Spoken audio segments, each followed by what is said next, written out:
E eu vou contar um pouquinho para vocês da minha história, de como que eu praticamente fui da água para o vinho, né? Eu era uma criança, um adolescente bem perturbado, bem perturbado. Desde pequeno, né? Eu nasci em São Paulo, capital, daí fui morar nos Estados Unidos por 2 anos, morei em Michigan, Detroit, fui alfabetizado lá, e daí voltei para o Brasil e morei na Bahia por 10 anos. E foi nos Estados Unidos que eu conheci os donuts, Doritos e muita coisa gostosa. E acabei engordando bastante. Cheguei a pesar 97 quilos, até o final da minha adolescência.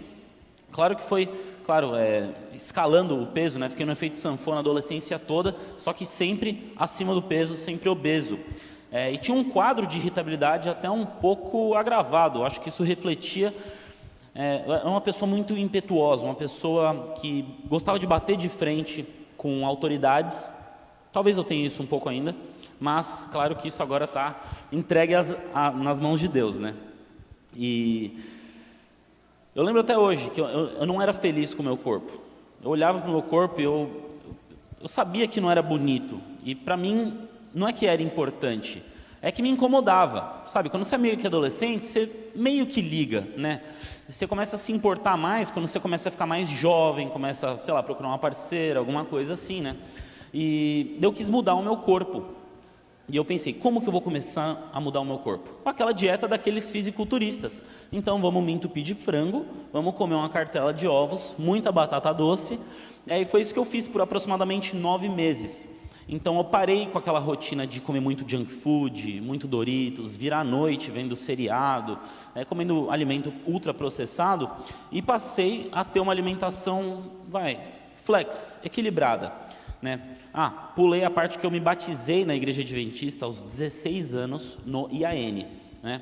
E daí comecei esse novo estilo de vida, aproximadamente quando estava com meus 19 anos de idade, e durou 9 meses eu seguindo essa rotina alimentar, não vegetariana estrita. Eu até tive resultado, cheguei a perder, eu acho que foram uns 10 quilos, perdi um pouco de peso, mas não cheguei no patamar assim que eu estaria, com alimentação vegetal, né? Eu até teria algumas fotos para mostrar, só que eu acabei deixando o pendrive lá na mala, mas um amigo meu, acho que foi em 2012, ele me apresentou uma palestra de um cara chamado Gary Yurkovsky. E o cara não apresentou nada religioso, ele não apresentou nada político, ele simplesmente mostrou o que acontece por trás dos bastidores do sistema agropecuário, né? Isso, veganismo não estava na moda. E outra coisa, eu não estou aqui para pregar veganismo para ninguém, tá? É uma coisa que eu até me destaco na internet, é que eu ensino alimentação vegetariana estrita sem ser chato. E eu respeito muito o ser humano e eu respeito o tempo de cada um. Meu objetivo aqui é falar como Deus não só mostra essa alimentação que é a que Ele recomendou para a sua saúde, mas também para o seu discernimento espiritual e sua saúde mental. Atrelada, sim, à terceira mensagem angélica. Afinal de contas, todo mundo aqui é adventista? Levantem a mão, eu quero ver. Todo mundo é adventista, então todo mundo lê a Bíblia todo dia, não é? Sim? Se a gente é adventista, a gente está esperando o quê? O segundo advento de Cristo, não é? A gente ama Deus, se a gente ama a Deus, a gente quer fazer a vontade de Deus, e Deus dá orientações para nós, correto? Só que muitas vezes a gente tenta, escolher quais orientações a gente quer seguir. E eu fui essa pessoa, depois que eu me batizei, né, e aceitei Cristo na minha vida, eu fui considerado assim, eu me considerava um cristão esquenta-banco, que eu ia para a igreja e simplesmente absorvia a mensagem e ia embora do mesmo jeito que eu entrei. Não advogava em prol de Cristo, não convertia pessoas para Cristo, não falava de Cristo para as pessoas do mundo, porque eu tinha vergonha. E como que isso mudou? Tudo começou pela minha alimentação. Deus mandou um amigo meu, mandar um palestrante do mundo, falar o que acontece por trás do sistema agropecuário, né? E daí eu descobri que para o animal estar no meu prato, ele tinha que morrer. Então, olha que estranho. Mas eu gostava de animais. E não tinha caído a ficha, que era uma coisa totalmente da minha escolha, que era simplesmente eu não querer o animal no meu prato, né? E eu não vou condenar carne, queijo, leite e ovo aqui, eu vou condenar tudo que não faz bem para a sua saúde. Então açúcar inclui-se nisso. Inclusive eu posso pegar um texto aqui do Conselho sobre Regime Alimentar, quem tem esse livro, ou quem já leu esse livro? Né? Foi escrito por uma das que praticamente fundaram a Igreja Adventista, não é mesmo? E muitas vezes fica empoeirado na prateleira da nossa livraria, não é mesmo? E eu posso ler aqui que açúcar faz mais mal do que carne. Então, não é uma mensagem vegana, é uma mensagem de saúde. E Deus passa essa mensagem de saúde para você, não para te privar de nada, mas para te proteger de um possível mal. Então, se a gente voltar lá no tempo de Moisés, Deus falou, não coma porco, não é mesmo? Não é? Hoje em dia a gente descobre pela ciência que se você comer porco pré ou pós-cirúrgico pode causar, atrasar a sua cicatrização. A gente vê vários quadros inflamatórios aí com carne de porco, etc. Ao mesmo tempo, Deus também deu a orientação de que se a gente for comer carne, que seja sem o sangue e sem a gordura do animal. A gente não obedece essa parte, não é? Então tem muita coisa que a gente está colocando o nosso paladar no pedestal ao invés de colocar o Senhor Jesus Cristo no pedestal. A gente acaba escolhendo o muro, né? Quem sabe aquela história do muro? Que a gente fica em cima do muro e daí Satanás fica dando, assim, não fica nem aí, Jesus fica chamando você para descer. Só que Satanás não faz nada porque o muro é dele, né? E a alimentação, como que ela pode afetar? Tudo que você come vai ser transformado em sangue.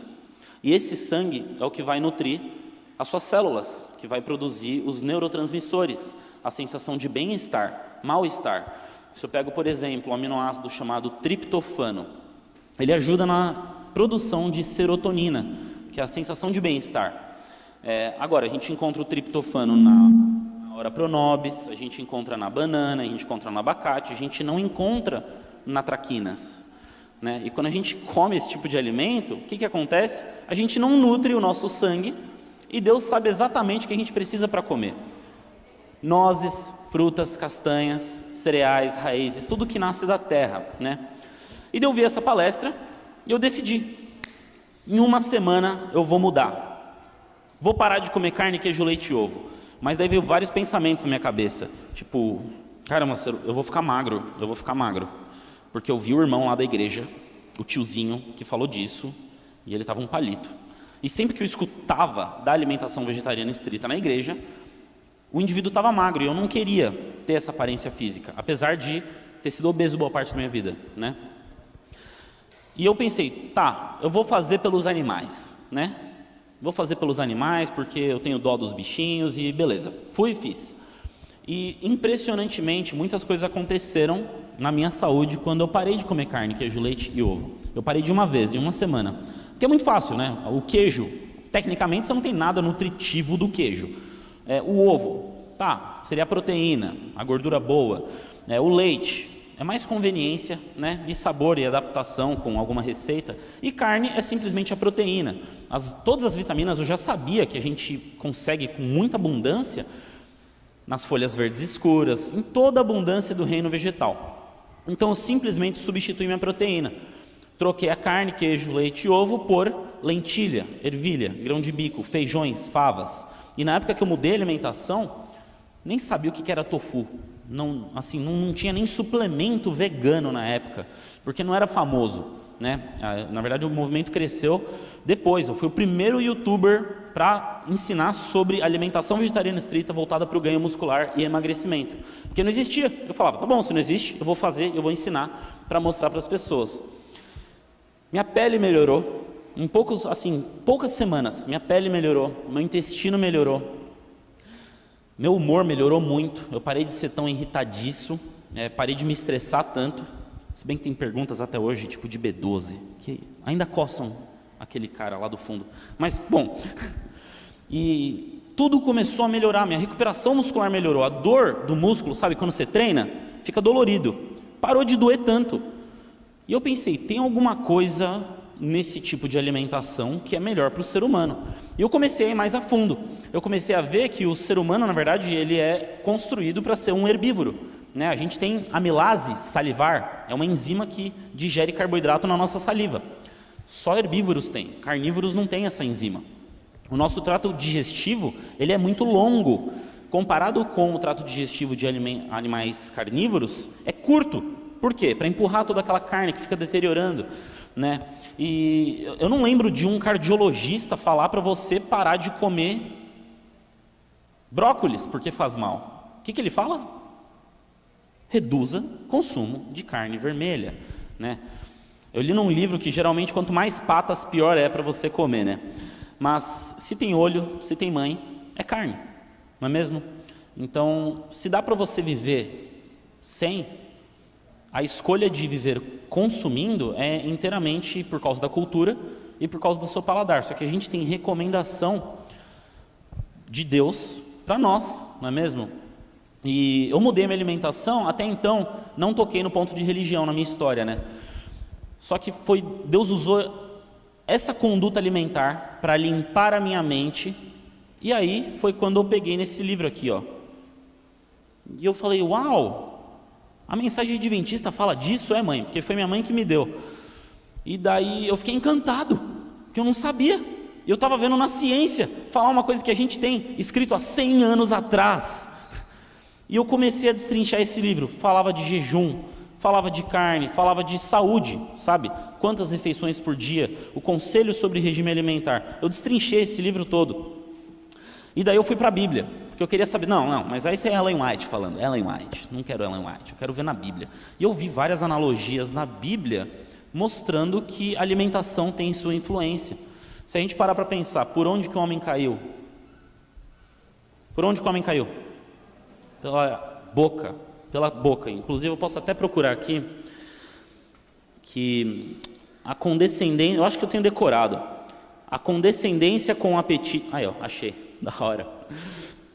Página 153, Conselho sobre Regime Alimentar. A condescendência com o apetite foi a base para todos os pecados. E engraçado, né, que Jesus se batizou, daí ele foi fazer o que no deserto? O que ele foi fazer no deserto? Por que Jesus teve que jejuar? Por quê? Qual foi a primeira tentação? Comida. E dou sequência aqui, ó. Cristo iniciou a obra da redenção exatamente onde começou a ruína. Sua primeira prova foi sobre o mesmo ponto em que Adão fracassou. Fora mediante a tentações dirigidas por Satanás que vencera grande parte da proporção da raça humana.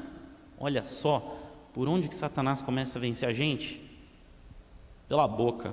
Eu estava numa época assim de muita descoberta. Estava jovem, queria na verdade ser uma pessoa melhor para o mundo.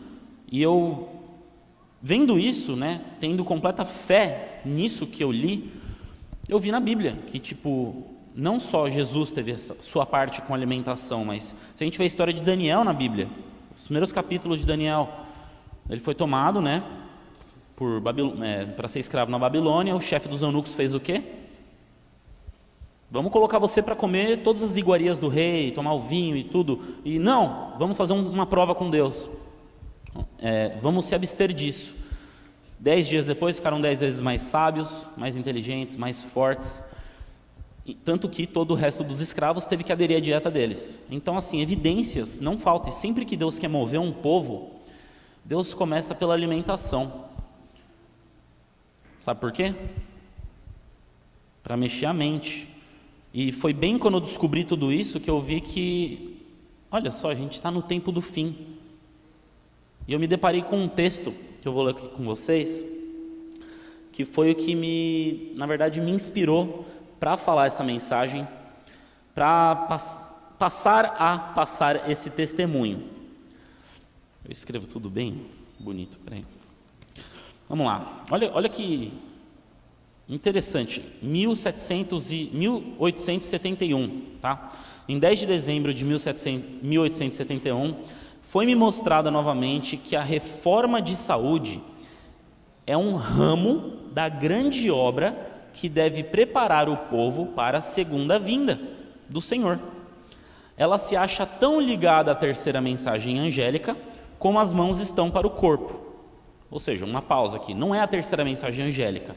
A alimentação não é ponto de salvação, né? Por quê? Nosso ponto de salvação é unicamente pelo sangue do Cordeiro, correto? Porém, se o Cordeiro, se Jesus me deu instruções de como viver minha vida, e eu tenho fé nas instruções de Jesus, logo eu devo obedecê-lo, não é mesmo? E aí eu cito a Bíblia: portanto, quer comais, quer bebais, ou faça qualquer coisa, faça para a honra e glória de Deus. Você honra a Deus no comer? Por que Deus nos deu a mensagem de saúde? São 3 motivos, né? Aí, só para finalizar o texto: maiores reformas devem se ver entre o povo que professa aguardar o breve aparecimento de Cristo, e se necessário as pedras vão falar, não é mesmo? E é isso que está acontecendo. Você acha que esse movimento vegano, esse movimento de saúde global é à toa? É para preparar a mente da galera para coisas que estão por vir, né? E Deus fala: quem é que acredita que a gente está no fim do tempo? Eu acredito. A maioria. Quem não acredita? Interessante. Quando a Bíblia fala, né, do fim do tempo, ela fala assim, que tipo, é uma crise qual nunca houve. Nunca houve. E eu me remete, né, tipo, o que aconteceu em Jerusalém, que, né, Jerusalém foi circundada e tal, e daí as mães comeram os próprios filhos. Que trágico, não é mesmo? Agora, o que é uma crise qual nunca houve? Eu falei isso lá no IPAE.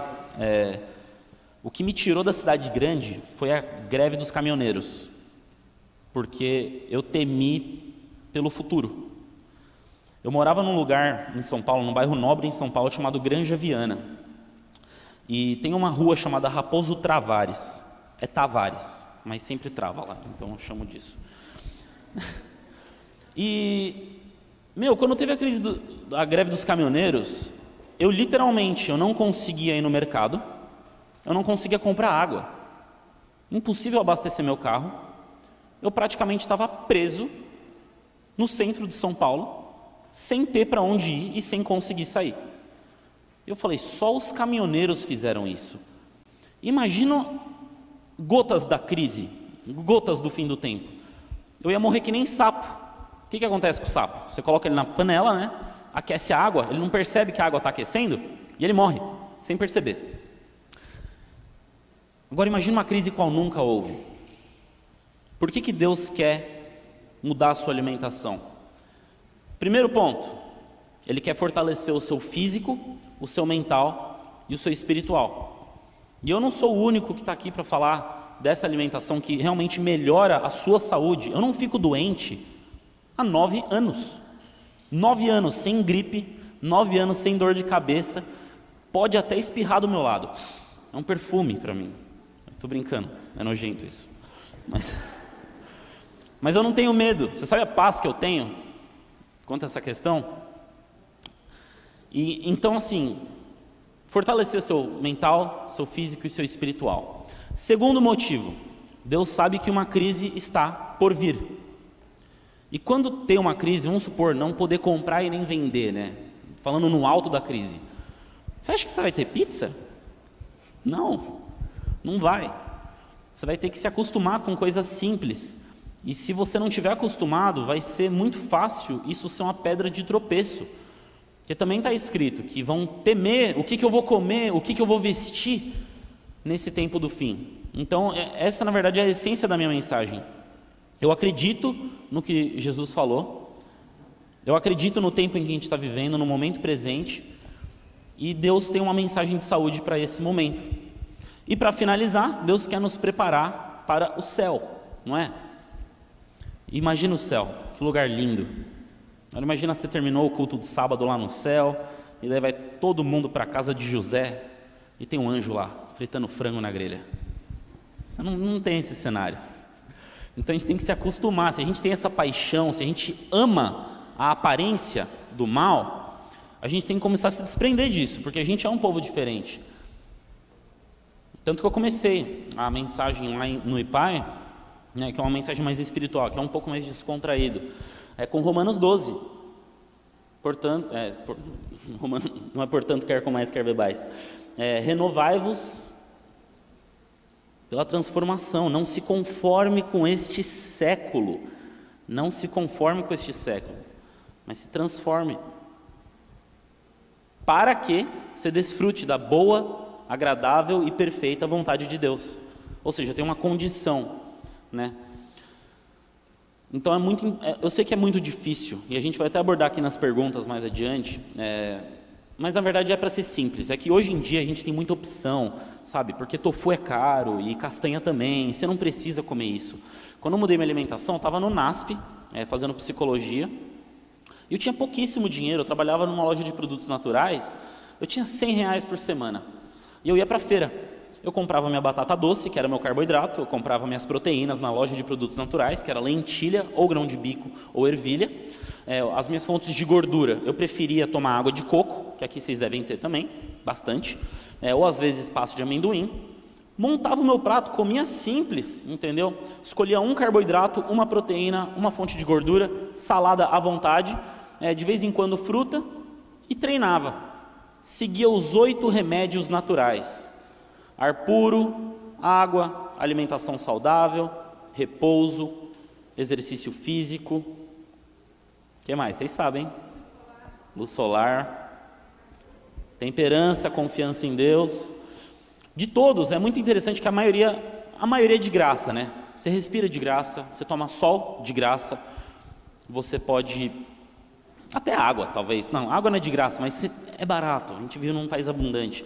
Mas temperança é o que rege praticamente todos eles, né? Água demais faz mal, sol demais também, sol de menos também faz mal. Como que está a sua vitamina D? O único que você pode ser intemperante é na confiança em Deus. Então, a fórmula para você ser saudável, tecnicamente, é muito fácil. O que é ser temperante no comer, por exemplo? Evitar o que faz mal e comer com moderação o que faz bem. Não é difícil. A questão é que a gente vive na era do engano, onde todos os alimentos são ultraprocessados, modificados, isolados, concentrados e oferecidos num embrulho lindo só para você. 2.000 anos... Aqui, ó, vamos tratar algum vício alimentar. Quem aqui gosta ou... Vamos supor, quem aqui conseguiria viver o resto da vida sem chocolate? O resto da vida sem chocolate? Em um dia. Agora eu quero quem não levantou a mão. Por que você não levantou a mão? O que tem no chocolate? Drogas, Vamos supor, agora vamos colocar você que não levantou a mão para 2.000 anos atrás, tá? O que você ia fazer com o seu vício? Se contornar no chão e chorar? Não ia adiantar, concorda? Ou seja, você não é viciado, você está viciado. Você foi condicionado por meio de uma repetição de um comportamento a achar que o que você faz é normal e passar a depender disso. Por isso que eu sempre digo, corrija seus erros antes que seus erros virem seus hábitos, né? Então você acha normal isso, só que se a gente colocar você num patamar diferente, você vê que o ser humano em si não depende desse tipo de coisa. Tanto que se você quisesse comer uma pizza 2.000 anos atrás, você ia ter que ter uma vaca, pegar o leite e fazer o queijo, plantar o trigo, moer o trigo, e você não ia conseguir refinar o trigo. Então o trigo ia ser integral, né? Porque se você quer refinar igual farinha branca, ia ter que precisar de máquina, não é mesmo? Açúcar branco não existia antigamente também. Então a gente vive numa era que é muito fácil você comer uma coisa que você nunca conseguiria produzir em casa. E eu falo muito para pacientes, você pode comer quanto junk food você quiser, desde que você faça em casa e não compre nada industrializado. É chato, né, falar isso. Até me olham bravo às vezes. Mas eu dou a liberdade. É essa a questão, é você se desprender um pouco da comodidade de sempre estar comprando coisas prontas, comprando coisas que não são saudáveis, comprando coisas que, na verdade, vão te comprar uma pré-inscrição para um leito hospitalar. E eu sei que quando eu estagiei em hospitais, eu vi muitas pessoas morrendo, eu vi pastor morrendo no hospital adventista lá de São Paulo. E quando eu vi a ficha, né, eu falei, cavou o túmulo com os próprios dentes. É pesado, mas é real, né? E eu não quis, quando eu estava na faculdade em psicologia, eu tinha muito medo pelo meu futuro, eu tinha muito medo em quem eu ia me tornar, tinha muito medo de ter profissão e essas coisas, né? E quando eu encontrei a mensagem de saúde, eu me apaixonei tanto que eu comecei a seguir, eu comecei a aderir, né? E comecei a ter uma evolução bacana no meu corpo, ter uma evolução nas minhas notas, tudo melhorou na minha vida. E isso chamou a atenção de algumas pessoas, pessoas do passado que me conheciam como eu era, chamaram a atenção e começavam a me pedir dica. Começou a chamar a atenção de várias outras pessoas que, caramba, sabe aquele maluco lá que fica falando de que não come carne? Então, eu era esse cara na faculdade, durante psicologia, né? E eu mergulhando, estudando que nem um doido, nutrição. E acabou atraindo tanta gente isso, que eu vi uma oportunidade de falar, pregar a mensagem, ou seja, unir uma coisa que eu amo com algo que ajuda as pessoas, com algo que honra e glorifica o nome de Deus. Essa é a melhor profissão que tem, quando você une essas três coisas. Só que o legal dessa profissão é que todo mundo consegue fazer, porque todo mundo aqui come, entendeu? Todo mundo conseguiria ser um testemunho. E é isso que eu faço com a galera que tenta aprender comigo, né? Tem aqui, faz parte do meu curso. Meu objetivo no curso é ensinar a pessoa ao ponto dela ensinar outra, ao ponto dela ver os erros básicos de recém-vegetarianos e corrigir, porque não é nenhum bicho de 7 cabeças. É fácil você comer só plantas, sai mais barato comer só plantas. Compara o quilo de qualquer carne com o quilo de qualquer grão leguminoso. Qual que é mais caro? Vamos pegar corte de carne mais barato, compara com lentilha. Carne é mais caro e rende menos, tá? Vamos supor, vou cozinhar a carne, coloquei na grelha, ela vai fazer o quê? Diminuir de tamanho, vai perder volume. Se eu cozinho a lentilha, ela triplica de tamanho. Olha que bacana, rende mais comida e tem muito mais densidade nutricional. Outro fator, se eu não quiser comer a lentilha e eu rego ela, eu deixo ela de molho por 1 a 2 dias, tiro ela da água de molho e deixo ela num ambiente escuro. O que acontece? Tem vida lá dentro. Rega a carne, vai apodrecer, em 3 dias vai ficar fedendo. Ou seja, é economicamente muito mais sustentável você viver de plantas. Pode parecer chato? Sim, aquele cara lá não come carne, ele não participa das coisas. Na verdade, quando eu vou em churrasco, assim, quando eu vou em festa, eu continuo participando dos eventos sociais. Mas na verdade, acabam com a minha comida. Porque eu faço questão de levar uma opção gostosa, diferente, e é a única coisa legal que tem lá, né? Porque tá todo mundo comendo a carne e tal, mas tá o meu prato lá, minha salada linda de grão de bico com avocado e amor, né? Não pode negar, eu amo cozinhar. Mas tem opção. A questão é, você quer ser adventista, você já quer ser diferente. Então por que você não abraça o barco por completo? Não é mesmo? Transformai-vos pela palavra, não vos conformeis com este século. Não é mesmo? E isso eu levo muito a sério. É por isso que eu falo essa mensagem. É por isso que na verdade, eu tento plantar a semente no coração de cada um aqui, sem radicalismo, sem militância vegana, que ninguém aguenta. Você pode ser tudo o que você quiser, sabe? Você pode ser carnívoro, você pode ser ovolacto, você pode ser vegano, pode ser terraplanista, só não seja chato, não é? Ninguém aguenta mais. Então, se eu conseguir plantar essa sementinha com amor em vocês, para vocês testarem a dieta de Daniel por pelo menos 10 dias, para vocês mesmos olharem e ver o efeito que isso vai ter em você, e também refletir, né, que é a vontade de Deus para você. E se você já sabe disso, já tem vontade, está tentando, está tendo dificuldade, lembre-se que essa guerra é vencida de joelhos. E muitas vezes, no IPAI, eu fui almoçar lá, e o Doritos me olhou, eu olhei para o Doritos, trocou aquela química, só que é um amor passado, não posso mais, né? O próprio Instituto Adventista, muito queijo. E eu dei bronca nos diretores lá, Deus mandou. É sério, Deus mandou. Eu perguntei assim, antes de falar, né, eu falei, Senhor, por que o Senhor me mandou para cá? Olha o que eles estão servindo, eu vou ter que falar, Senhor. Daí eu sempre oro antes de ir para um lugar, né? E eu abri a Bíblia em Timóteo 2, eu não lembro que capítulo. E daí Deus falou assim para mim: porque toda palavra é divinamente inspirada e serve para repreender, corrigir e dar esperança, né?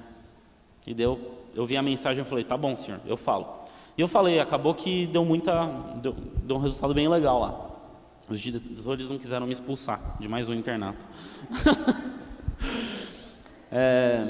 Mas é essa a mensagem, gente. Eu espero que tenha sido uma inspiração, tá bom? Eu quero descomplicar o complicado, mostrar que é fácil, mostrar que é legal e que está crescendo esse movimento, entendeu? Está muito mais abundante, está muito mais fácil hoje em dia comer bem, e o benefício é, você só vai visitar o hospital se algum parente seu estiver comendo mal, porque por você não vai. Eu garanto isso, tá bom? É isso aí, pessoal. Muito obrigado por ter escutado a história. Obrigado, Jean. Obrigado você que está acompanhando com a gente. Não sai daí, não desliga. A gente vai entrar no segundo bloco já de perguntas e respostas, mas antes, o Jean, se quiser, pode ir lá beber uma água. Eu quero chamar as meninas aqui de volta. Cadê, Paulinho?